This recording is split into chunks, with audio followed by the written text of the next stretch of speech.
Radio Mano Papachango.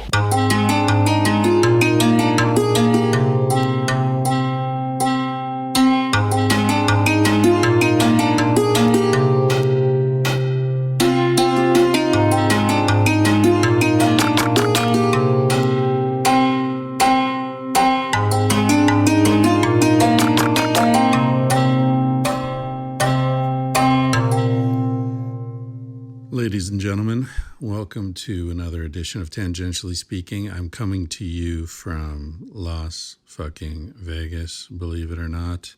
Just arrived a couple minutes ago. I'm going to be giving a talk in a couple days, on Sunday, I think. I called it Psychedelics and the Search for Truth. And the reason I called it that is that I had no idea what I was going to talk about, and I just needed to nail down a title, and I figured that was general enough that whatever I was going to say would comfortably fit under that rubric. So Psychedelics and the Search for Truth is what I'm going to be talking about, and I think basically what I'm going to be doing is trying to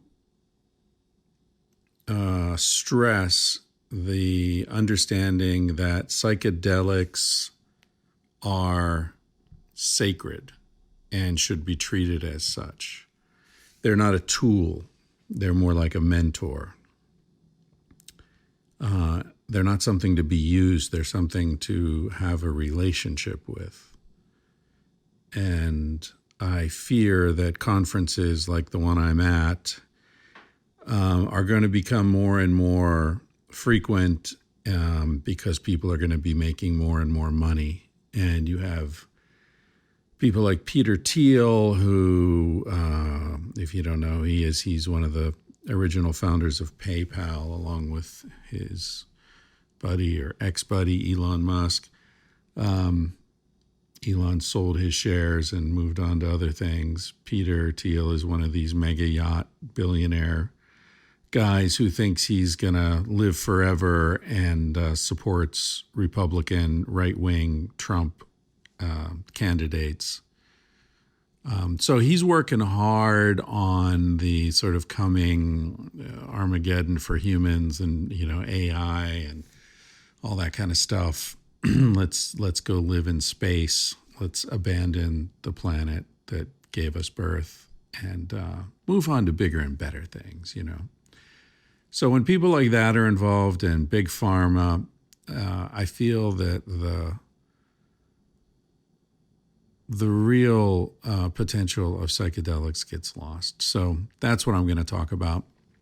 And I don't think it's probably not going to go over real well, given the fact that this is a conference focused on bringing together investors and people with hot ideas for how to make millions from this emerging psychedelic marketplace. Such a weird thing. So strange to have lived long enough to have spent decades desperately wishing psychedelics were not illegal and marginalized and disrespected and could be used to heal humanity. And then to watch that come to pass and feel that we're missing the boat. It's so strange, waiting so long for this boat to come in. And I was younger, I guess, but I believed that they could really solve a lot of problems. And now I see that they're being co-opted and sterilized and standardized, and they're going to be doled out in little miracle magic pills. And I'm afraid they're going to be reduced to just another product in the marketplace. It reminds me of, I had a girlfriend years ago. We were living in San Francisco. She's Spanish. And one day she said to me, "I want to be a hippie." And I was like, "You want to be a hippie? Huh. Oh, what do you mean? Like you want to smoke some weed or take some acid or like listen to more Hendrix? Or she said, no. I mean, I want to get one of these leather jackets with the fringe and, tie-dye shirt and flowers in my hair. And I realized she meant she wanted to look like a hippie. She didn't want to be a hippie. She wanted to appear to be a hippie. I feel like this is kind of the problem with so much. That's what capitalism does. It reduces being to seeming. It's like that Rush song, Limelight, living in the limelight, the universal dream of those who wish to seem, those who wish to be. That's a whole different story. But those who wish to seem, we can help you with that. Yeah.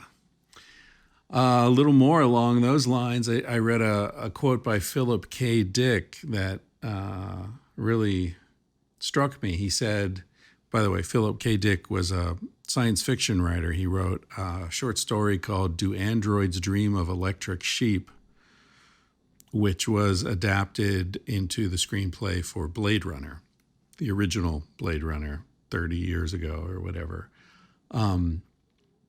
He's a very interesting thinker.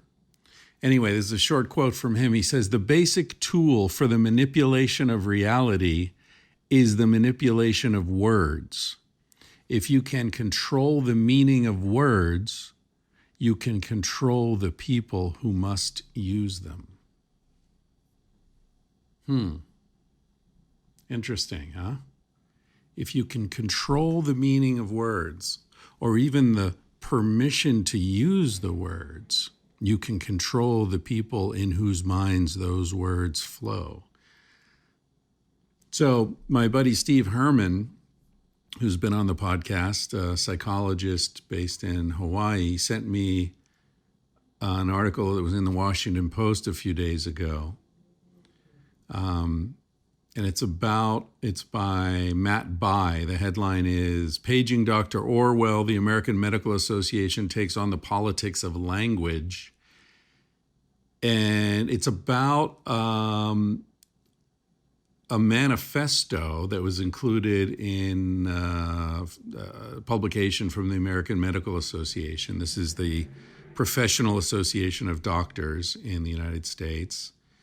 And the manifesto is called Advancing Health Equity, a Guide to Language, Narrative, and Concepts. Very interesting.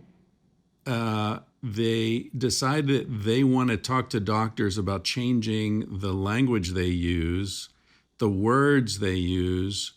And so here's what has to happen. They've decided that, quote, dominant narratives of inequality in healthcare must be, quote, named, disrupted, and corrected, unquote.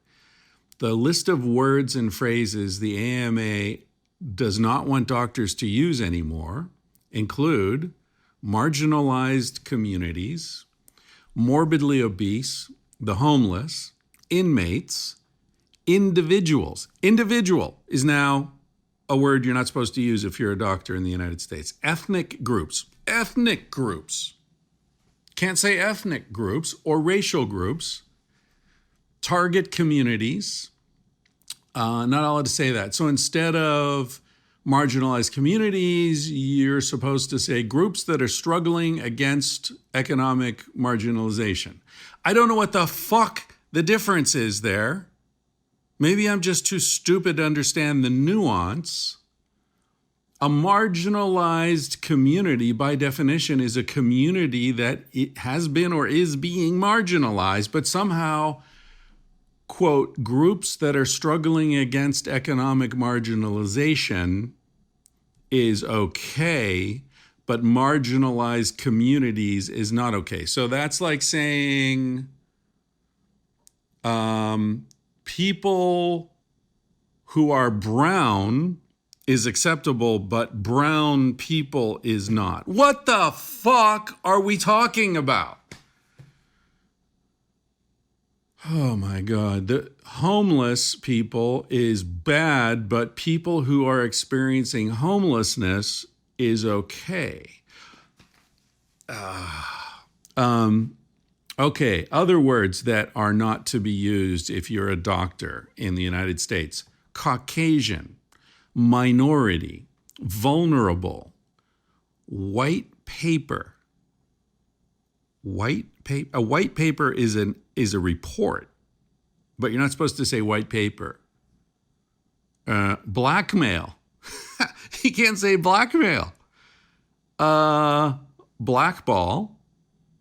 And slave. Well, I don't know why a doctor would be talking about slaves in his office, but psychiatrists are doctors. What if somebody has a dream about being a slave? Then the doctor has to say, oh, you had a dream about being a marginalized, employed with no compensation person? You can't say individual, remember? This will solve our problems, right? This will clean up reality. So you might be tempted, this is in the article, he says, you might be tempted to say something like, for too many, prospects for good health are limited by where people live, how much money they make, or discrimination. But what you should say is, this is an example in the manifesto. So this is an example of like, here's how you should talk. Don't say what I just said. So trying to find what's offensive here. For too many, prospects for good health are limited by where people live, how much money they make, or discrimination they face. Somehow that's not cool. That's an example of the kind of language you should not use, because that's so full of problematic language. I don't know. Anyway, what you should say is, quote, decisions by landowners and large corporations increasingly centralizing political and financial power wielded by a few limit prospects for good health and well-being for many groups, unquote. What the fuck, American Medical Association? Who thought this was a good idea? Who thought this fucking matters? People are trying to save lives. People are out there dealing with all kinds of crazy shit. Underfunded hospitals, understaffed, ambulance crews that are overworked, stressed out beyond belief, patients who are questioning the very basis of modern medicine itself, pharmaceutical companies trying to squeeze your balls to get you to sell more overpriced medications your patients don't need, 18-hour shifts, drug addiction, suicide, depression. Fucking hell, doctors are dealing with a lot of shit, and nurses and fucking hospital orderlies and ambulance drivers and EMTs. They're dealing with so much shit. And you think it's a good idea to look over their shoulder and say, ooh, you said Caucasian. Can't say that. What the fuck are you supposed to say? What is your racial group? White paper is bad, but white person's okay? I don't know. I'm so fucking glad I don't have a job, and I never will have a job. I will fucking eat grass before I will deal with people looking over my shoulder telling me this kind of bullshit. I don't know how you do it. You people out there with jobs, I don't know how you do it. I don't know how you piss in a cup and sit in a meeting when somebody spews this kind of fucking nonsense. And I know they do. Last time I had a job in the 90s, I had to listen to this shit. Not this bad, but silly shit. And what are they doing? Why are they doing this to us? I don't know. Anyway, this episode, here's a nice segue. This episode is I recorded in Guatemala, where I was until 2 days ago. And it's with a guy named Alex who owns Caoba Farms. Caoba means mahogany, I think he said. They used to grow mahogany in his family. And the story is Alex went to school in the U.S., went to university, grew some weed for a while, I think, and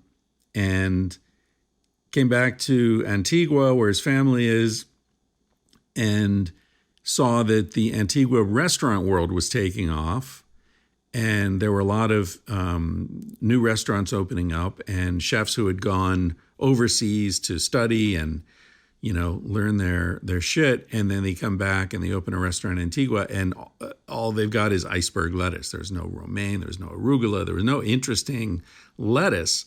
And so he started growing lettuce on this property that his family had and selling it to restaurants. And next thing you know, he's supplying lettuce to like the entire country, I guess. And then he was like, well, let's look at other stuff, because Guatemala's got to be one of the most fertile countries I've ever seen. It just, everything grows there. It's just so lush and rich, and the soil is just like, you just want to dip your hands in it and squeeze it and, smear it on your face. It's so fucking earth. It's great. And anyway, so he started growing stuff, and the dude knows what he's doing. His farm is awesome. It's unbelievable. It's, I don't know, 15 acres, something like that. You can walk around. It's a farm-to-table restaurant at this point, because he wasn't, the margins are really not great selling supplies to restaurants. So he's like, fuck it, I'll open my own restaurant. And it's the best place to eat in Antigua, in my opinion. Really good. It's a farm-to-table situation where the table is on the farm. So, you're sitting 10 feet away from where the lettuce was grown that's in your salad. Edible flowers everywhere. They've got chickens, they've got ducks, they've got goats, they've got cattle. They've got a butterfly sanctuary. They've got bee things set up for pollination. It's just a wonderful place to be, just so full of life and richness. And he's very conscious of sustainability and how you manage to do this stuff by, rotating crops and not using chemicals, and just, it's awesome. So if you're interested in sustainable agriculture and you find yourself in Antigua, Guatemala, make sure you go to Caoba Farms and say hi to Alex. He's an awesome guy. I really enjoyed hanging out with him. And there's you'll hear some ambiance in this one because we recorded it on the farm, and, you can hear some kids in the background and people walking around and stuff. So I hope you enjoy that kind of ambiance. Don't worry if you're driving or you're listening with headphones, those sounds are not coming from inside your head. They're coming from me and Alex. All right. Thank you for listening. I am going to play you out with, what am I going to play you out with? I'm going to play you out with one of my favorite songs by Orishas, this Cuban rap band I've played before. They're awesome. The song is called Mystica. All right, I am sitting in an outdoor yoga studio with silks hanging from the ceiling, from the rafters, with a very busy man named Alex. We'll see how this goes. Alex runs the restaurant I'm sitting in. How do you pronounce it? Caoba? Caoba Farms in Antigua, Guatemala. What does Caoba mean, or where's the word come from? Caoba is the translation for mahogany. Oh, okay. So mahogany is a tree that grows in multiple places in the world, but the mahogany we call caoba here is a Sutania macrophylla, which is what they consider Honduran mahogany, which is in our eyes, the best quality mahogany, better than the African mahoganies and other mahoganies in other parts of the world. Right. Sutania macrophylla is known as Honduran mahogany. And why is it better? Is it denser or grows faster? The grain is cleaner. It's a bit lighter. It's really what back in the day, when the pirates in the Caribbean and all that, it was like the really fancy furniture. All that was really made with this. Right. So it's just developed a better name for itself. And is it commercially available these days? Very little. It's very little available. And I used to be involved with mahogany before. Oh, really? Farming vegetables and doing the restaurant and all that. And I looked out for many plantations of this type of mahogany before, and also protection of forests. We used to have a lot of places that we had with the government that we ran these kind of carbon credit things, and we protected these forests. We worked with organizations that protected these forests, communities, and we had our own plantations as well. And Here in Guatemala. And I was involved in that, and so our family has a tradition of this Caoba name. And so when I first started, it was for many reasons.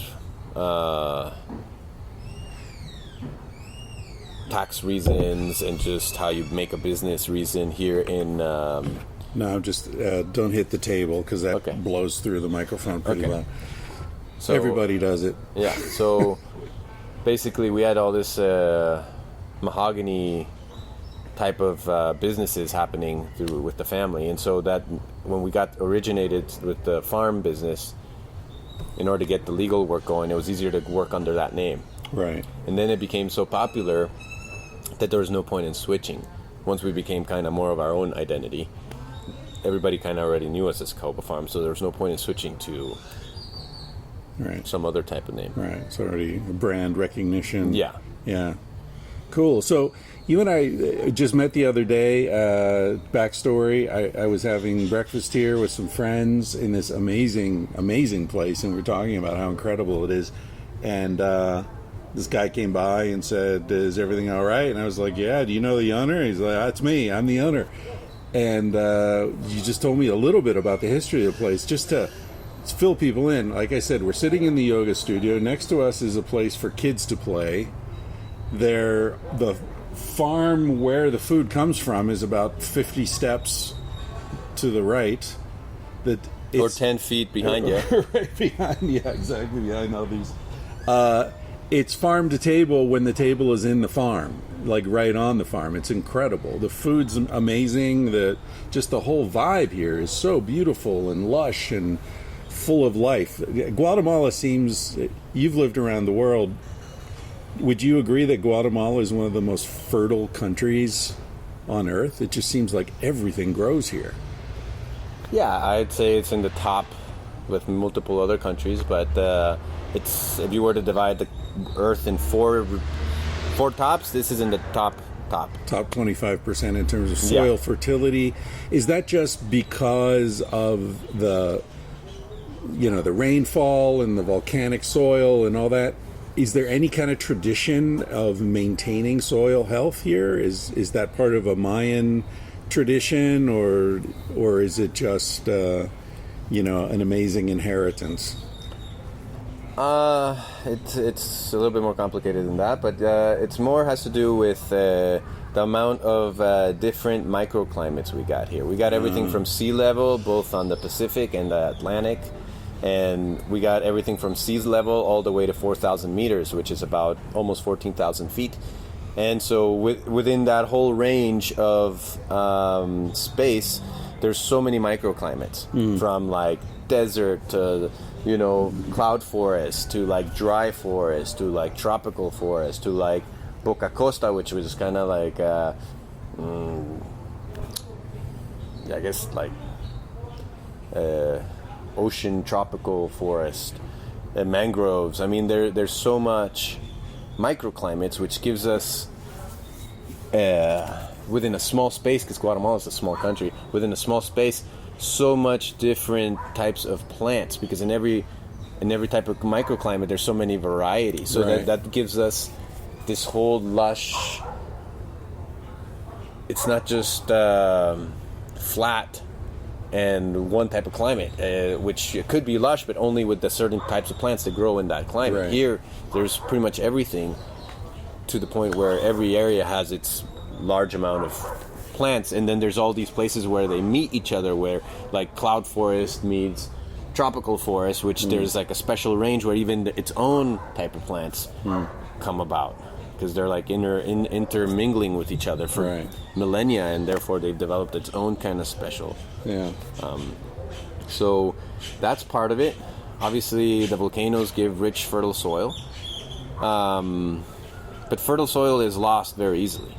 So what farmers, what they really do is you farm soil. You don't farm vegetables. You farm soil and you harvest solar power. Right. That's in the business. That's the business we're into, us organic farmers.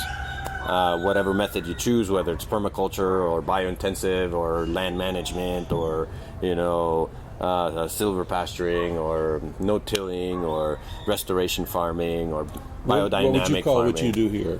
We practice many varieties of organic farming. Right. We practice permaculture, restoration farming, biointensive, food foresting, edible landscaping, no-tilling. Why? Why are you doing this? Where did the inspiration for this come from? We're kind of educational as well. So we teach a little bit about these things. We don't do large courses. We do small courses. Just kind of 101. Do you have like interns who come in? No, we don't have a place. place. We don't have places to house people, right, or anything like that. We don't feed them. We charge for it. We just basically do workshops here and there. The longest would be a day workshop, half days or 1 day workshops. We just kind of let them touch the tip of the iceberg for them to get more involved, and then they can find something else. If that's something that was to their liking, they can go find something else which there's much of within. And they can go find what they're... so you just sort of give them a taste and show them what it looks like and feels like and smells like. Yeah, so we're able to touch a lot more people, I feel like, that way. Because with a longer course, it's more expensive. Housing, it's for people who really want to get down and dirty. Right. So it's more inspirational than informational. Yeah. And we're just so busy with so many things, it's hard to really dedicate... a 2-week course to someone. Yeah. So who's the typical person who comes and does that? Is it more foreigners or Guatemalans? Or? Well, before the pandemic, it was more foreigners, but recently there's been a large amount of growth for the locals to want to learn this, and so there's been more and more locals coming to learn this. Everybody wants to do their own like little urban gardening or just something at home or even just a planter and people are paying more attention to this than before. They would just walk around, it's pretty. Now they're like, oh, I'd like to do something like this at a small scale, or just at least touch my hands and say I'm doing something. And you started pretty small scale, right? You were doing, herbs for restaurants or something? Or what was your... Yeah, we were very, very small. We were just growing, basically, it started out, this place was... My family, my dad had the property, and he was doing roses with a friend for a restaurant. They were growing roses for, I don't know, decorating the restaurant, I guess. I don't even know what they were doing the roses for, but that's what I'm guessing. And then I came in and actually kind of grabbed the situation by the hand and started working with this lettuce for that first restaurant that had the roses. Restaurant was Panza Verde. And then we spread out to more restaurants, growing more kind of lettuce. And then before you knew it, we were growing arugula and Italian basil and a few other things. And within a few years, we had 50 restaurants we were working with. Right. Because you were the only place to get fresh arugula and... Yeah, we were working more than organic. We're thinking 2004. That's when we started. So that's really when I came down from... I was living in Northern California. And what took you up there? I was in college. What'd you study? Entrepreneurship. Oh, all right. So that worked out. Yeah, so I had a degree in ceramics. Oh. And a degree in entrepreneurship. It's actually called Science in Entrepreneurship. That's what I graduated in. I looked at it as how to make money doing the things you like to do. Right. And using someone else's money to get started in a certain way. Right. So a venture capitalist, a loan, family, how... this whole light bulb, this opportunity, everything happened here. And organic really wasn't that popular in 2004. I mean, Whole Foods didn't exist. There was Trader Joe's, but it was like just a few stores of Trader Joe's within the whole country. I mean, there was not much. Organic really wasn't mentioned here and there. I mean, it existed, but it was very not in. So we were doing mostly, wasn't commercialized more such as organic, even though we were doing it organic. It wasn't our marketing scheme. Our marketing scheme was more exotic. Huh. We were growing items that you could not find in your local market here. We were doing Right. items that restaurants. There was a big culinary scene starting to happen in Antigua, where we're located. Yeah. A lot of people were going to study culinary school abroad: Spain, Mexico, the States, Europe. They were then graduating, coming back to Guatemala. People were opening up restaurants. They were coming with all these culinary experiences from abroad, but they were bumping into something. Right. Lack of ingredients. Lack of ingredients that they're used to working with Right. in those countries. And here they were just kept on bumping into the local food ingredients. Right. And so there's only so much you can do with the local food. I mean, you could do fusion and stuff, but fusion talks about using the local ingredients and also the other stuff, right? Right. So they were hitting this wall where it was lack of ingredients, and so that's where I saw a niche where why not be the exotic local farmer? Right. So I started growing. My first thing was romaine. I mean, romaine lettuce did not exist in Guatemala. It was all Iceberg. Iceberg, right. And there was yellow leaf. Those Right. were the only two lettuces that existed. Yellow leaf and iceberg. And even yellow leaf was very hard to find. And so I could say that I introduced romaine lettuce to Guatemala pretty much. I mean, that's if it existed here, well, it was not available to anybody in Guatemala. It was getting grown and exported, and no one knew about it because everybody I asked, no one knew where to get romaine lettuce. And that's how I began with romaine lettuce. And you said you were growing organic, but you weren't marketing it as organic. Were you growing organic intentionally, or was it just something you had learned in previous years how to grow organically, and it just made more sense to you, or what was your motivation for that? So when you're growing exotic items, you got to think, where are you getting the seed?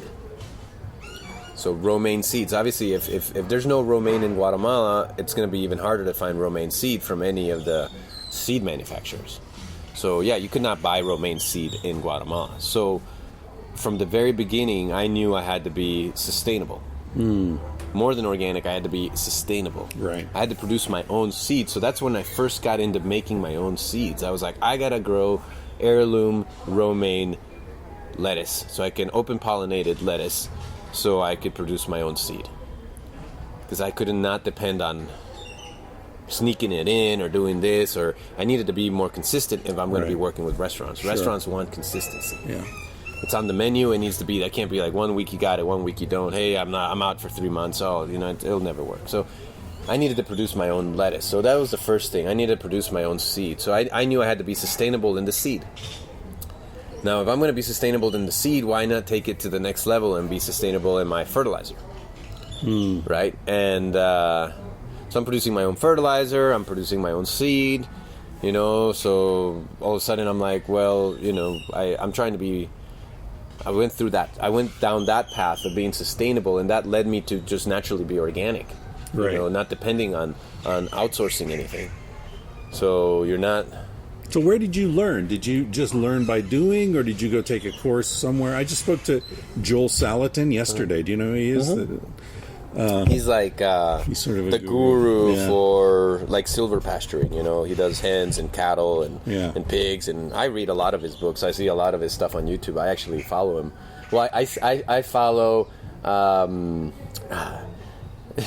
It's not coming to my name right now, and my phone just ran out. Oh, what's his name?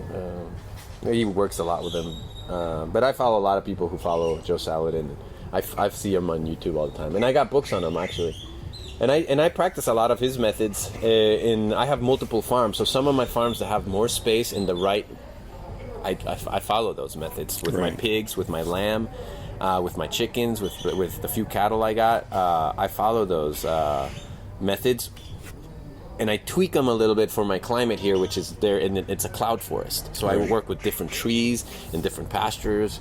And just the way I fence things, it's just everything's a bit tweaked, but the same principle pretty much. A lot of rotating And that's where we practice a little bit of more permaculture, where we have a lot of spring water, and obviously there's a lot of big rainy season, so we're practicing a lot of swales and keyline and terraces, and just how do we capture water, and how do we slow it down and spread it and sink it to the ground as much as possible, and work with your land as much as possible. And did you grow up wanting to do this? No. I didn't even know what I wanted to be. I was a troublemaker when I was young. What kind of trouble? I saw an opportunity and I did it. My grandfather was always into kind of stuff. My grandma was always into roses. Is your whole family from Guatemala? No. My mom always had a nice garden, and my mom's always been into collecting seeds. She's my best supplier, I would say. She brings me seeds all the time, even when I don't need them. She brings them and leaves them there. I'm like, I don't need seeds. I got too many of them. And she keeps bringing me seeds and bringing me seeds. Yeah, my mom's like that with cheesecake. Yeah. I'm always getting cheesecake. Mom, I'm trying to lose weight. Yeah, but I made you a cheesecake. So my mom's always been kind of seed things. And she doesn't really understand like open pollinated versus non-open pollinated. Yeah. So she'll go, she'll get a random squash and takes all the seeds out and saves them to me. And I'm like, Mom, do you know where did this come from? Is it like a local seed? Like, and I'm just like, she just grabs anything, saves seeds from everything. So do the plants you grow, like I've grown marijuana. That's the only plant I'm really familiar with. Yeah. And the male-female thing is a big deal, right? Do most plants have sex like that? Or most plants, there's a male and a female and you have to sort of separate them? It depends on the species. Some reproduce asexually, some reproduce, they need a partner, some will cross-pollinate very easily, some don't, it just depends. Corn, super cross-pollinated. That's why you have to plant it very far away. But then you start looking at beans, you can plant a bean right next to each other, nothing's going to happen. Really? It just depends on the species, and within the species, the proximity. Yeah, but within the species, just like kale, there's like 50 types of kale. Each one's going to be more susceptible to other kales to cross-pollinate. But within the, or legumes versus, all sorts of other variety of species. Each one has a proximity of how easy they cross-pollinate. Peppers, tomatoes versus eggplant versus carrots versus, different things cross-pollinate. Do you have problems down here with Monsanto and the trying to move in with the seeds that you can't harvest your own seeds and reuse them? I don't have problems with it personally. I personally don't have problems with it here, but they're all over the place here in Guatemala. I know the thing is it's very tricky because nothing's really called Monsanto anymore. Bayer bought Monsanto out, so Monsanto is actually a branch of Bayer now.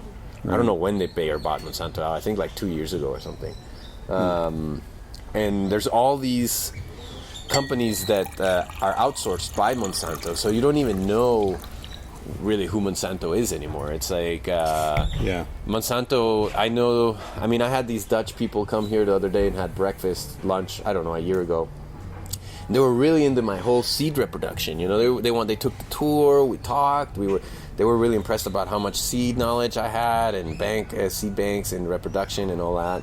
And then I actually started picking their brain out. And they were from Holland, and they were in Guatemala, hired to breed tomato seeds. And under a weird name, I don't know the name, but they were breeding the tomato seeds for Monsanto. So it's not necessarily Monsanto, it's another, Right. And then there's all these other big companies. I don't even know what the names of the companies, but there's huge big companies that are the people who sell seeds, but they're not selling. They buy the seed probably somehow from Monsanto, but it's called something different. That name gets lost within translation. There's all these loopholes. It's but it's all over the place. Yeah. But personally, I don't have too much issues. Because not really, pretty much nearby me, all you see is coffee, and there's not much plantation area nearby. We're in the middle of the city. It's fucking, the thing that drives me crazy about that is the farmer who says, I don't want to buy your seeds. I want to use my own seed crop to replant. But then the pollen blows in from the field next to him, and he ends up dependent on those seeds, even though he's trying to do it independently. Yeah, it's a cross-pollination, yeah. I mean, that's where when you're making seed, part of your thing is observe your area, so you have to, create natural barriers. Who are your neighbors? Where are you planting? Because it's stuff you can't control, and it's going to cross-pollinate whether it's Monsanto or not, and you're screwed. Yeah. So, I mean, it's just paying, if you're going to get into the seed market and try to produce your own seeds, you better read a little bit on it and see how easy it is to cross-pollinate. And it sucks. I mean, but that's life. I mean, I don't know how to deal with stuff like that, and you're not going to win the battle just by crying and bitching. So, you got to be a little bit more aware, and and if not, you got to go to your neighbor and be like, hey, I'm trying to do this, and you're screwing me up. How can we work together? Or are you going to keep screwing me up? Well, then you got a shitty neighbor, and I had a dude. I was growing really nice marijuana on my terrace in Barcelona, and there was a guy who had a couple scraggly little plants out on his balcony, and I could see he had no idea what he was doing. Right, the pots were too small, the plants were super unhealthy, but they were male, and dude, you're going to destroy. So I went and talked to him, and I was just like, look, I'll give you an ounce of really good weed if you kill those fucking plants. And he did, and that was fine. But I mean, super small scale. But yeah, because males will just, pollinize your females, and they'll go into kind of seed, Yeah, so exactly. They'll kind of bud out. They'll still bud, but they'll bud all weird. Yeah. And who wants weed with seeds in it these days, It's... So, but if you're trying to make your own seed, then that's great. As long as that was. But you still don't want his bullshit. No, strain. But I mean, But exactly. So I mean, I have trouble enough just trying to not cross-contaminate my seeds with my own seeds. I'm I got radishes here, and I'm I got so much happening that it's I got to remind my team. Hey, did you plant? You're making sure these radishes are far away from the other radishes. Make sure to pull out the ones that are, flowering too soon. We want to have them stay long in the field. We want radishes that, you're training your own seed too. So you don't want radishes to bolt too easily, because then they don't last long in the field. Right. So you want them to last long in the field. Why? To get bigger? Or I know. So preservation? you have a little big of a window to harvest. So you can harvest this week, next week, and maybe a month. Within the month, you can harvest radishes for a month on that same plot. Right. Instead of you have 1 week to use them all, or you have to harvest them all at once. So I mean, we're constantly looking at that. Right. Same with lettuce and everything. You want stuff to last long in the field, so it doesn't bolt and go to seed quick. Is the growing season here all year, or there's specific... you can grow here things. I've pretty much everything I got you can grow year round, except for it doesn't mean it grows the same quality year round. I got stuff that will do 100% certain months of the year, 80% certain parts of the year, and 50%. So I try not to grow it in the season when it does 50%, but if it's something we can't do without, because something's then we'll just overplant to make sure that we can qualify better, sort out the stuff that's not as good, and we try to sell it at a higher premium during that season. Some stuff does great in the rainy season and not so much in the non-rainy season, and then there's stuff that just doesn't do as good in the rainy, like carrots. Carrots seem to not like rainy season. The rots in the no, the green part rots, and so unless you're spraying highly chemicals, it's harder to grow them. It doesn't mean you can't. They grow up perfectly fine. It's just you got a larger percentage of lower quality, and so if you want to keep the quality up, you got to plant more, and then we use the leftovers for feeding, feeding the pigs. Yeah, whatever you got to feed it for. Right. And do you do aquaponics here? Not so much here. I do a little bit in the other farm. I've been wanting to get more into it. It's a lot. We got 1,000 projects happening, and you gotta choose your battles, and so it's And you probably have enough pig shit and chicken shit and all, compost. Are you running low on fertilizer? Or No. It's just with organic fertilizer, the hardest part is moving it. Right. Yeah. It's let's say for my avocados, an example, you got 100 acres of avocados. Well, we don't have 100 acres, but you have a lot of avocados. And it's not even flat ground, so you can't even have a tractor to move it around. You know, you got to move it. Luckily, labor is not that expensive, but you got to move. I mean, 100 pounds of fertilizer organic is only going to get you so much. 100 pounds of chemical fertilizer. So you got to put like 1 pound of fertilizer per plant when it's chemical, versus if it's organic, you got to put like 150 pounds, you know, a year. Big a difference. So it's like mobilizing organic fertilizer is hard over large scale. Right. So that's the hard part for us, the moving of the fertilizer. And how do you deal with pests?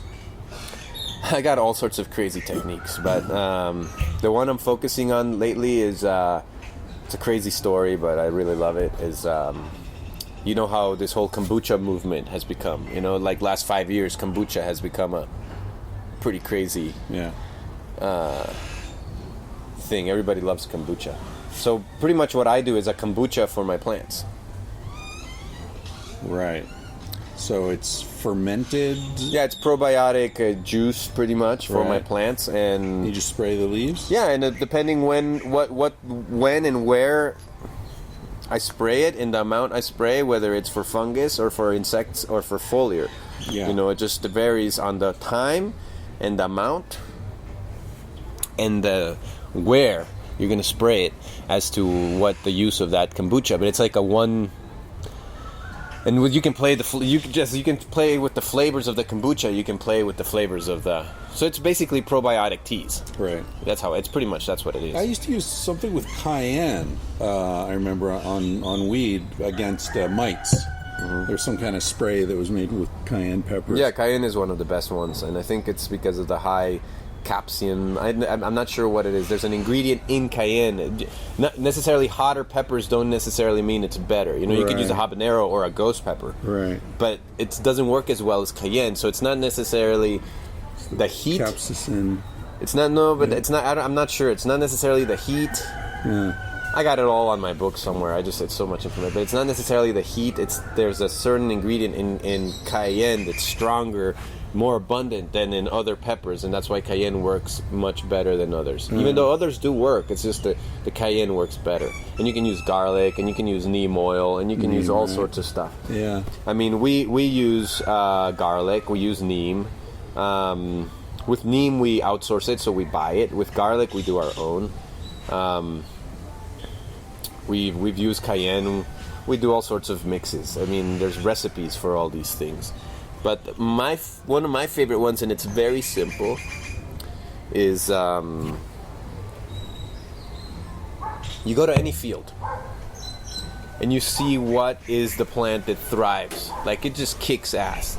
You could spray herbicide on that thing and it still comes back, and then you just can't get rid of it. I mean, some places it's dandelions, some places it might be milkweed, some places it might be, a castor oil plant. I mean, it just depends. Different areas have different plants that just seem to love it there and thrive. Just, you can't kill it. Right. I mean, God wants it there. Right. I mean, it's that's its natural home. Doesn't get sick. It grows faster than everything else. You could call it a weed if you want. I mean, it's just a plant that, for that area, it loves the soil that's there. Bugs don't bug it. Funguses don't bug it. No climate bugs it. I mean, it's just a plant that thrives in that space. And it might be different for this farm versus the other farm. So identify that plant. And it might be 1 or 2 or even 3 plants. Identify those plants.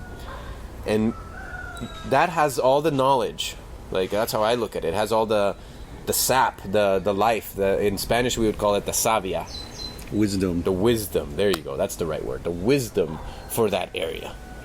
So it loves the soil, loves the climate. Bugs don't do anything to it. Funguses don't do anything to it. It just grows with no fertilizer. It just thrives. So why not share the wisdom? That's what I call it. Well, how do you do it? So I chop it, throw it in water, ferment it, and then I test it a little bit, because some plants are stronger. I test it on different plants, see the dilution, how much. Is it 10-to-1? Is it 1-to-1? Depends what you're going to use it. Are you going to use it as a foliar, just as a liquid fertilizer on the ground?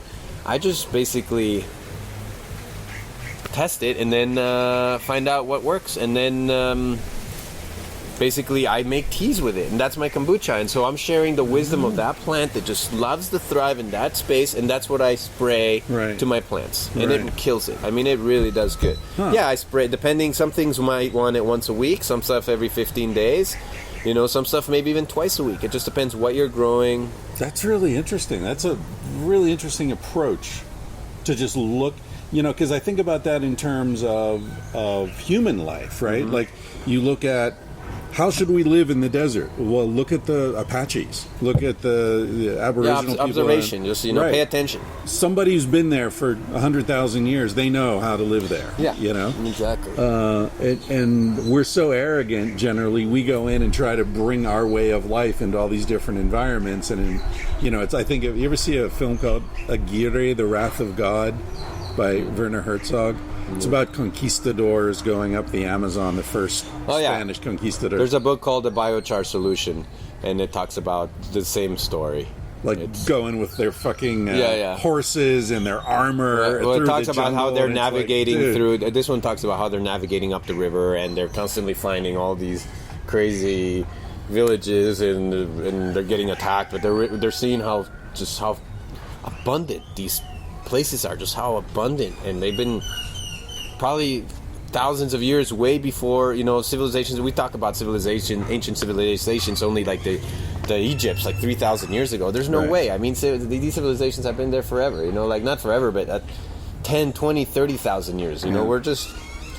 Yeah, they just found footprints. I don't know if you read this. They just found footprints in New Mexico that are between 25 and 30,000 years old, human footprints. Yeah, it's like the pyramids in Bosnia that they're just finding now, which they're already proven to be 12,000 years, and they're bigger than the Egyptian ones, and they're super modern things, and it's like, you know, 12,000 years. So maybe it's not 50, 100,000 years, but it's 12,000 years.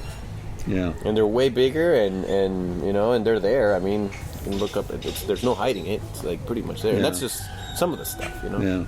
So is there any part of your motivation come from sort of looking at like global catastrophe and saying, I want to have my own food, I want to be off the grid if necessary? Is there any of that kind of definitely disaster?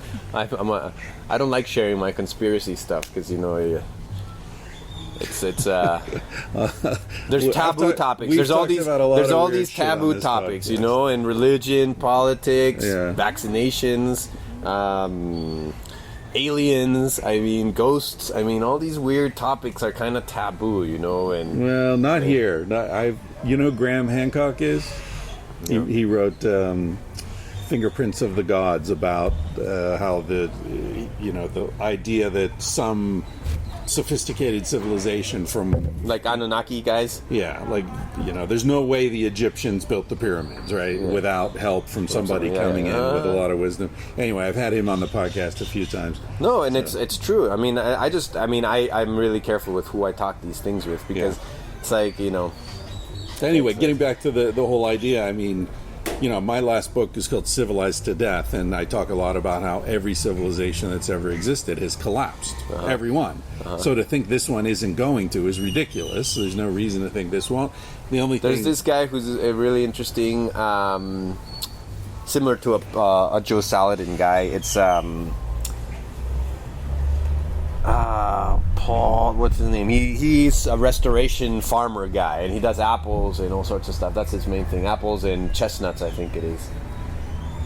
Just,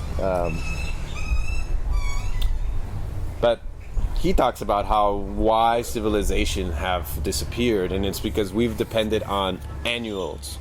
Plants. So it goes back to farming, how we've depended on annuals, because something goes wrong that year, and then all of a sudden, where's your food, where's your stuff? So he talks about how we need to change our focus from annual planting. It doesn't mean we have to get rid of our annuals. I mean, keep doing the annuals, but make 80%, 70%, bigger percent of our thing perennials. Right. Meaning, you know, find out in your area, because he talks about chestnuts and apples over there, but that's not the best thing for us here. Here would be macadamias, bananas, you know, and then longer plants, you know, like coconuts. I mean, I don't know. There's so much stuff we could think about, but how can we move our system to more perennial, which are hardier to. And as you plant more of this, there's always going to be. You plant 1,000 coconuts, there's going to be some that are going to adapt to the climate change. You know, and because annuals don't adapt as quick, Right. you know, and so perennials last longer. Unless you're developing seed, Right. you can be adapting it to climate, but intentionally, yeah. But naturally, because they're reproducing more frequently, they adapt more quickly. And so he talks about how we should be focusing more on how our farming should be more, whether you practice permaculture or restoration farming or, you know, no-tilling or, edible landscaping, which is a lot of stuff. I do a lot of landscaping with edible plants. I don't necessarily call it food foresting because there's not the 7 layers. A lot of these places can't have the really huge trees because they create too much shade, but we might work on 4 or 5 layers out of the 7 layers that are out there. I'm just taking your picture here, so people are listening will know this is the moment I took his picture. And so, here. Look, I got all sorts of food. Garden of Hope on Yeah, your t-shirt? yeah, Garden of Hope. These guys are friends of ours, you know. We got lots of stuff happening all over. But basically, edible landscaping, and you could call it's like a smaller version of food foresting. I really haven't heard too much about edible landscaping. I guess that's kind of a word I came up with, but it might exist somewhere else. But it's kind of a food foresting with not all the layers. You know? I remember reading in medieval Europe, the roads that people would walk down or ride their horses down were lined with fruit and nut trees, so that as you went on a journey, there was always food along your journey.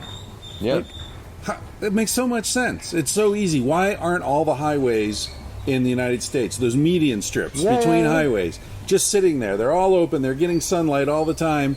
Plant fucking food trees in there, you know? No, I get it, man. It's insane. I do a little bit of that, but it's called guerrilla farming. Even there's a different type of style. And there's a famous guy in L.A. I know. Who he practices. I'm really horrible with names. I got so many names in my head that Ron Finley.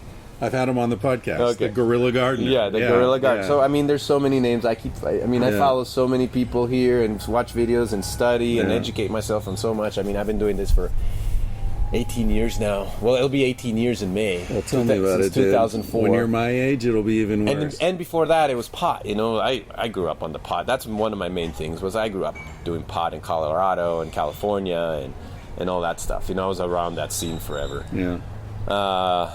I got away from that 18 years ago and, started doing more veggies and permaculture and sustainable farming and all that mess. It's a beautiful plant, though. I don't even smoke it anymore. But I just neither. love having the plant around. I'll smoke it once or twice a year, maybe, every 4 months. I get anxiety. I'm too busy. Yeah, me too. If I'm on vacation and I'm really relaxed, oh, man, it for me, it's like downloading to a hard drive. Yeah. You know, my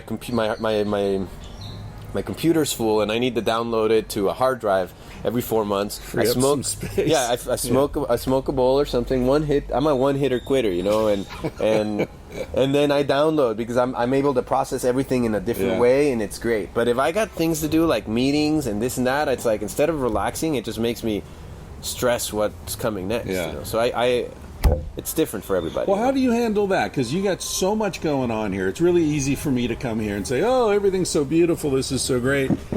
But I've been here a few times now, and every time I see you running around like a maniac trying to keep everything, it's like a ship that you're trying to keep afloat. And I'm always trying to simplify things. It's just that a restaurant, no matter what you do, man, a restaurant is crazy. Is the restaurant worth it? It is. It's fun. Is it? Right. I love it. You gotta love it. It's not for everybody. So how much of your stress comes from the restaurant versus the farm? 70%. Yeah. And then does the income work out the same way, or is it? Oh, man, I don't know. At least here in Guatemala, the way I do organic farming, it's just not. It's not unless you got something. It's like growing raspberries.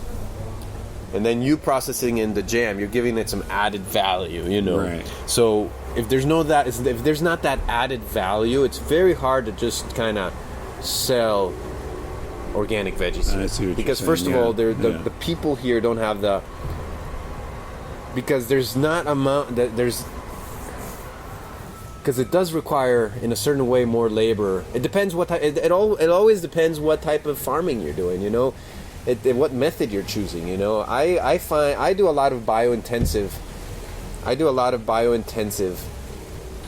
organic agriculture. That's the one I have found to be the most productive and the most consistent.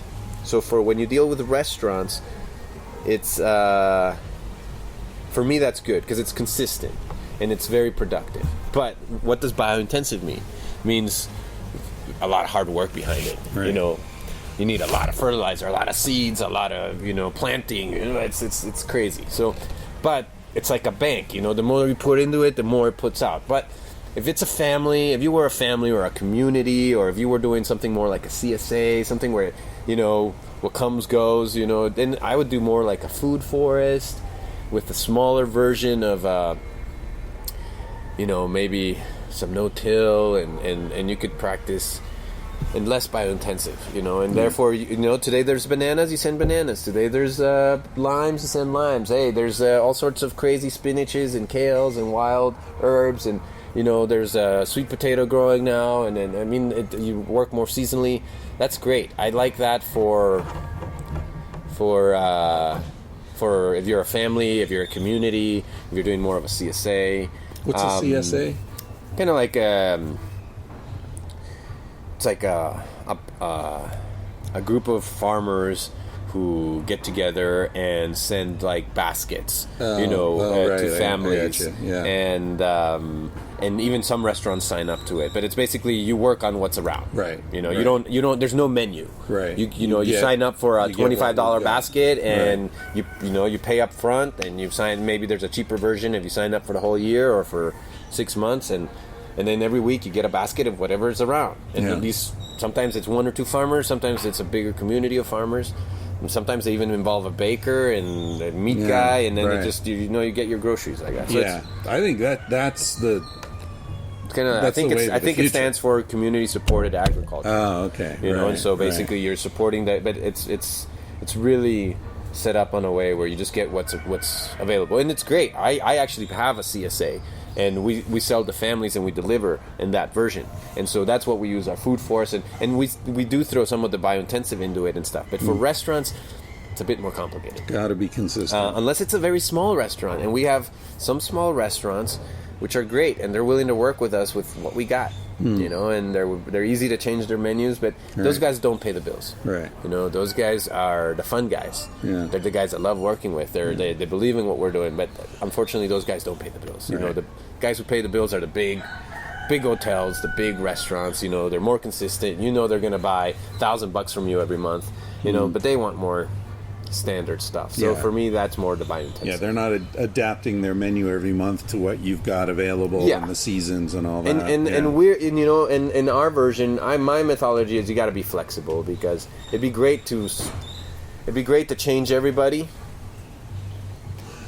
to your methods. Right. But there's people who are lactose free. There's people who are gluten free. There's people who are now vegan. There is vegetarians. There's pescatarians. There's keto guys. If I'm not flexible in my restaurant, I could probably only serve 15-20% of the people, because you know, there's always someone who's got some weird thing happening with their thing. You know, so you got to be kind of flexible to do all that nowadays, because or else 50% of your people can't eat at your restaurant because someone, you know, I can't bring my mom because she's lactose intolerant. Yeah. I can't bring so and so because they're gluten free. I can't. These guys are only vegan.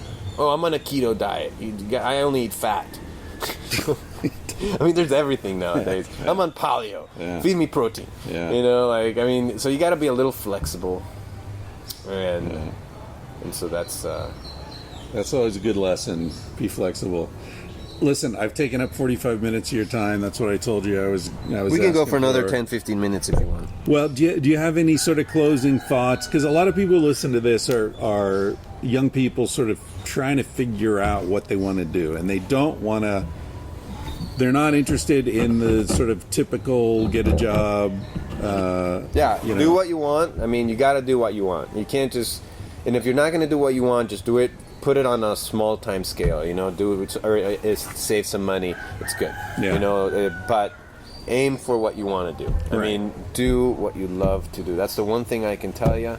You got to do it. Money's not the most important thing in the world. I mean, today everybody tells you that you have to be the next Elon Musk, the new Bill Gates. I mean, that's what they teach you at school. You got to be the next big multi-billionaire guy. And if you don't, you don't need to do that. You got to find out where's your level of comfort, and the hardest part is staying there, not trying to do more than you can to be, and not going under either. I mean, the hardest part is staying at that level of comfort. Yeah. So where's that level of comfort? Because if you're successful, then the temptation is to keep scaling up. Yeah. Until you're miserable. Exactly. So the hard part is, how do you stay at that scale? How don't you scale? How don't you scale up? Because opportunities, there's plenty. Yeah. Ideas, there's thousands. So you can, like we were saying, just choose your battles. Yeah. What do you think about? Do you think people have an overly romantic sense of what it's like to grow your own food and sort of be self-sustainable? No, people are clueless. People are clueless on that. I mean, it's getting better, but people are clueless. I mean, it's clueless in the sense that they think it's harder than it really is, or they think it's easier than it really is. There's more people every year that are more interested in this, but you got to think that there's also the population is also growing. So if you put it in the percentage, the amount of people that we're convincing to do this is also there was a guy who did a crazy scale with marbles, and he was saying, more people are getting into this idea, but there's 3 times more amount of people being born. Oh, right. So proportionally, the percentage is actually not really growing. Right, there's more people being in, but proportion-wise to the whole planet is necessarily not scaling. Yeah. So there's more people into permaculture and organic and all this stuff. But since there's more people and more people being born and the population is growing, the percentage-wise is really not necessarily growing. So something to take a look at. But that's why I'm saying just do what you love to do. And more than organic, I would say buy local. I'd rather buy from my neighbor who maybe is not organic, but I know who he is, what he's doing. If he's using chemicals, what chemicals are you using? Are you applying them correctly? Because what's worse than a chemical? Chemicals are bad, but what's worse than a chemical? Applying chemicals in a bad way. Right. And that happens all the time in agriculture. Right. So they spray too late, and then they harvest. It hasn't broken down. Yeah, or the dosages are way stronger, or they're applying it more frequently, or they're not even using it properly. Or I mean, that's something no one really talks about. But chemicals are bad. But applying chemically, I mean, 60% of the people in Guatemala don't know how to read or write, and most of those people who don't know read or write are in the agriculture business. So if I barely understand what's on these chemical things, imagine these people who don't know how to read or write. It's all word of mouth. It's like playing telephone. Right. It's like I tell you, okay, it's 2 of these for every liter, 10 times, once a month. Right. The next guy is like, oh, it's 3 times, it's 3 per every liter, twice a month. Oh, and don't spray it 10 days before consumption. The next guy's like, oh, it's a week before consumption. The next guy's like, and before you know it, the guy's like spraying 3 times as much as he should, It's like... Yeah, and there's that idea that if a little's good, a lot's better. That happens a lot. I mean, that happens a lot. Not necessarily in... I'm not saying... I mean, there's always exceptions, but, I mean, it happens a lot. And so I would say it's just get to know your farmer the more you can. And if obviously... get to know your farmer. That's more important than a certification, I think. It's better than this whole USDA certification and Rainforest Alliance and, non-GMO and all that. I think the most important is get to know your farmer, buy local, and then whenever you can, at least be conscious of the other stuff. Right. I'm not necessarily the other stuff is bad. Just be more conscious about what you're doing, you know. And I like the big thing I'm teaching nowadays is that there's a whole new different level of conception of organic. I think the word organic's been prostituted, and so there's a big difference between organic agriculture. That's the biggest thing I'm teaching nowadays. It's the biggest thing is There's a big difference between organic agriculture and what's an organic product. I mean, let's just name something that everybody knows. Let's say a big banana like Dole or Chiquita banana, not to say anything. Yeah, they got organic bananas nowadays. But is that truly organic agriculture? Because it's still industrial and well, the methods machine-driven? being applied behind it is, yeah, they're coming up with an organic banana, and that's way better than a non-organic banana. But it's not organic agriculture. Right. You know, organic agriculture, for me, it involves, this is what I preach nowadays, is it involves these 6 things. And we could keep going forever. It could be a second podcast, but we'll just name them very quick. And one of them is your project sustainable? Right. Or are you at least within the goals to becoming sustainable? Or how sustainable can your project be? Are you? I would say some of these big companies, it's all about outsourcing fertilizer. I mean, the same people who sell the chemicals now sell the organic, and it's not because of their lifestyle. It's not because they believe in changing the world. It's because there's more money in organic fertilizer for very little difference of making it. I mean, making organic fertilizer is very easy. But, you know, the same person who sells you the big chemicals now are getting into organic fertilizer. It's like the same people who do petrol are now getting into solar and this and that because that's where the money's at. It's not because they believe in right. changing, and it's because that's where the money's at. So these big companies outsource everything. The same people they were buying, like I would say, I'm guessing. But if I were the president, if I was in charge in the committee of the banana, guys, I'm not saying this is how it happens, but I'm buying the chemicals for the non-organic bananas here, and if the same company sells an option for organic chemicals, well, why not work with them? You already have a good relationship with them, and if they're going to give you a good price, why not buy the organic fertilizer from them?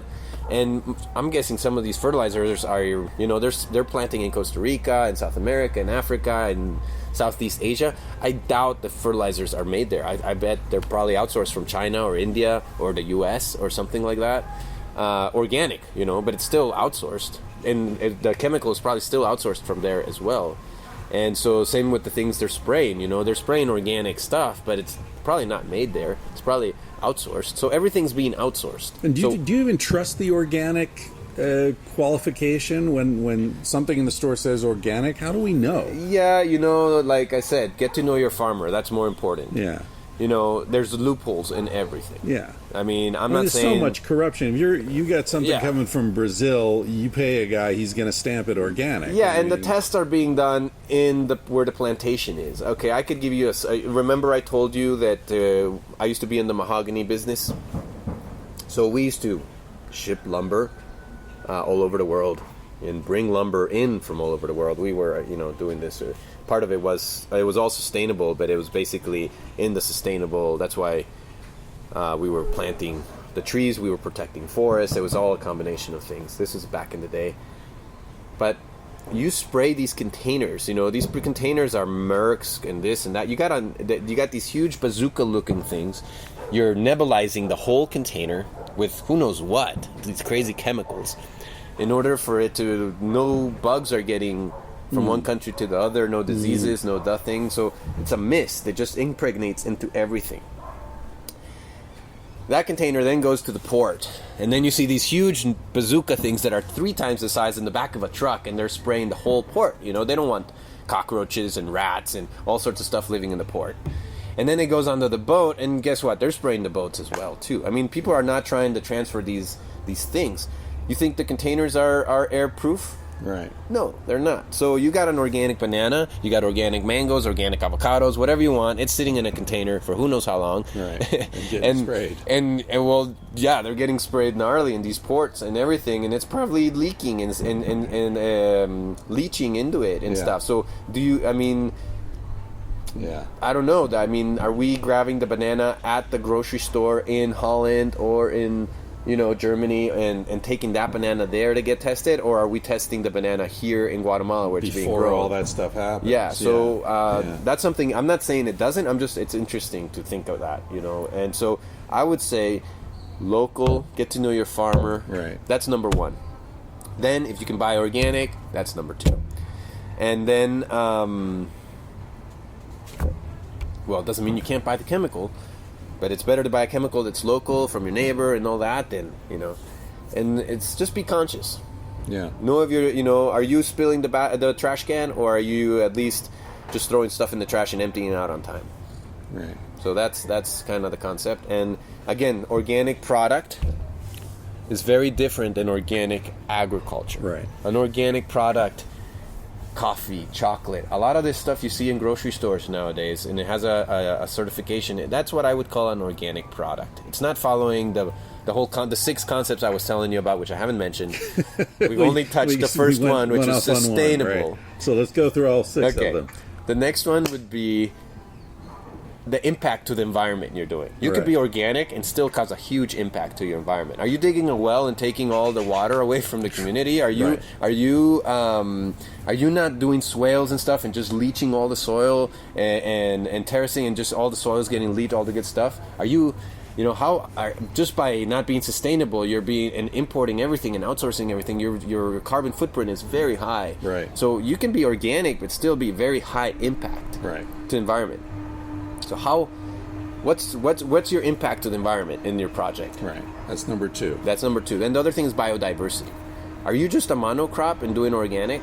Are you just you go to Walmart and you buy an organic broccoli. How many acres of one broccoli do you have to produce for Walmart? I mean, like I said, organic is still better than that same thing being chemically done, but that's an organic product. Right. The methods behind growing that broccoli are still conventional. Right.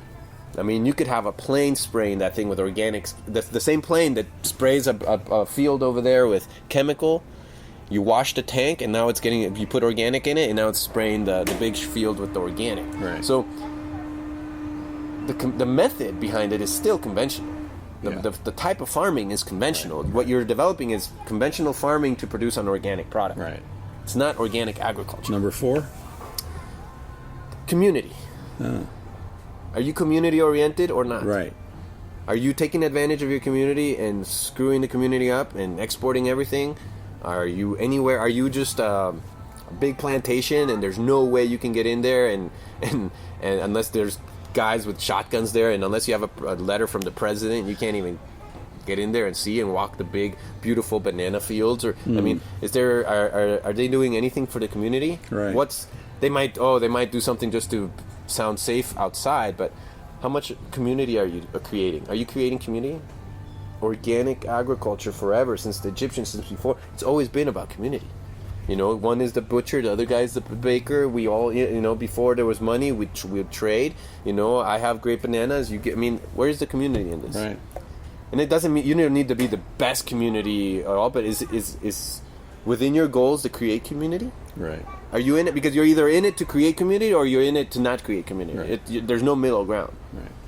Yeah, and these things all fit together, right? Because this fits into what you were just saying about the method, right? If it's an industrial method, that's not about community. No, you're outsourcing labor. You're not even having them on payroll. You outsource a different company who so then there's no, you're not migrants, this, that. I mean, you're outsourcing everything, so if anything happens to them, it's not directly under you. Right. It's not like they're on payroll. You're mostly taking advantage of the community and exporting all the goods away. You're getting the best land. You're taking most of the soil. You're doing everything. Where I live in Colorado, you mentioned about people sucking all the water from the aquifer. They're potato farmers and weed farmers, and they're just pumping like crazy, and the aquifer is dropping. Yeah. So the natural trees are dying. So it might be organic pot or organic potatoes, but exactly. But you're fucking us. Yeah, exactly. So is that where is your scale of impact to the environment on that? Now go back to what were the first? Sustainability, your impact, your biodiversity, right? Community. You're at 4. Education. Yeah. So are you educating people about did you learn a better way of planting bananas that produces twice as fast and produces better quality? It doesn't get sick, like this kombucha thing I'm doing. Knowledge. Are you sharing your knowledge, or is it just me? I keep my secrets to myself. Right. It's patented. I don't want no one using it. If not, someone's going to beat me, and then I'm going to disappear. No, we're in it together. Generosity. Are we sharing? Are we educating? Do fucking podcasts. Exactly. That's number 5. Are we educating? Are we teaching people? Yeah. Are you in it because you're either in it to share or you're not in it to share. Right. So it's kind of hand in hand with community, but it's a bit different. Yeah. So where are you at? Yeah, you can charge for it. I mean, yeah, you can charge for it. I mean, we all need to make a living. Right. But I mean, where are you at in this? Right. You know, you go to these big bananas. They're not going to share their secrets. They're not. You know, like you got the big plantation of banana. They're not going to tell you exactly where they buy this and how they do it and what their tricks are or anything. And if they share it, it's because they need the certification, and that's the only place they're going to share it. And there's usually like if you share the knowledge, it's like you an can, NDA like a non-disclosure, and then you're going to get it screwed, you know. Right. So, I mean, that's how it works. I mean, people are not in it to share things, because then monkey see, monkey do. They believe that they're going to copy them and then beat them at their own game. Isn't it funny though? Because like when you get right down to it, isn't farming, gardening, isn't it about the generosity of the earth? Yeah. Right. It's about sharing. It's about the earth sharing with you. You have an and abundant. You have an abundance of bananas. Are you gonna give them away? No, Right. most of the time, no. They're probably gonna the shitty bananas that could be probably good use for human consumption, but they probably, feed it. You sell it to the pigs, a big who is a partner within their things, And then I mean, I don't know. They're making more money on it, but yeah, it's great. It's a great way to make in business in a certain way. But at the same time, what I'm trying to say is, where are you in this sharing? And it comes from the produce to the education. Right. So education in number 5, number 6? And number 6 is just your basic fertilizer and your basic sprays and your basic... So to be an organic product, you only need number 6. Right. You don't read none of the above. Okay, right. I got you. So to be an organic product, as long as you're fertilizing with organic and spraying with organic, you got an organic product. Right. But it's not necessarily organic agriculture. Right. It's conventional agriculture. It's a method of conventional agriculture just producing organic products. Right. In organic agriculture, you should be at some level trying to push those 6. Right. And within your goals, your future goals, you should try to be growing them and growing them. Right. And you can choose many methods of organic agriculture. There's permaculture, which is very popular. There's, silver pasturing and no-tilling and food foresting, and then there's restoration farming, and there's aquaculture, and there's, aquaponics, and there's all sorts of methods you can choose to produce organic produce and organic lifestyles, but all of them should follow. That's what I those kind of 6 things, right. The bigger principles, Right. Is your project within trying to be sustainable? Is your project trying to be low impact to the environment? Is your project trying to be biodiverse? You can start out with 2 or 3 things. You can't start out with everything at once. But is within your project to push to the 4th and to the 5th or to the 6th? Or are you just comfort with one banana that's basically one of those little white soldiers from Star Wars, that's just kind of a clone, Right. from the banana. You just have a million bananas all from the same clone, I mean, are you comfort with that, even though you're producing organic bananas? Yeah.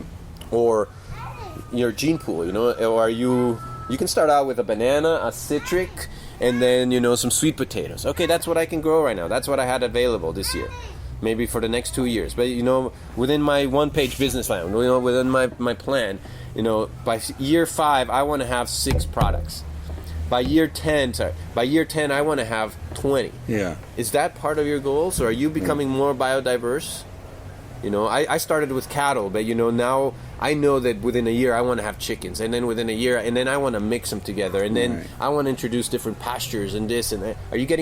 Are you being confirmed with just one thing, or are you trying to always push and try to get something more? And we haven't even really talked about the interaction between the plants and insects. Like I see you have a butterfly sanctuary here. Yeah, right? and we have beehives. Right. And we have So insect the hotels. The diversity is not only among plants. Are you supporting the insect life and yeah, our method is to attract insects instead of get them away from here. Right. Our method's more like, and there's so much to talk about. It's a never-ending story. I mean, we could have 100 podcasts. I love to talk. Yeah. We could have 100 podcasts and Yeah. probably still only cover a certain amount, so. Well, listen, anybody who comes to Antigua needs to come to this place, Caoba Farms, and say hi to Alex. You'll see him running around trying to keep the ship afloat. This is really great. Thank you for your time, man. I know you're a busy man. And thank you for creating this awesome place. Yeah, this is a really nice place to just come and hang out too. People walking around with their kids and their dogs just like with their mouths open. It's awesome. So thanks, man. Yeah. Really appreciate it. Well, thanks for your time as well, and I like sharing and getting the word out.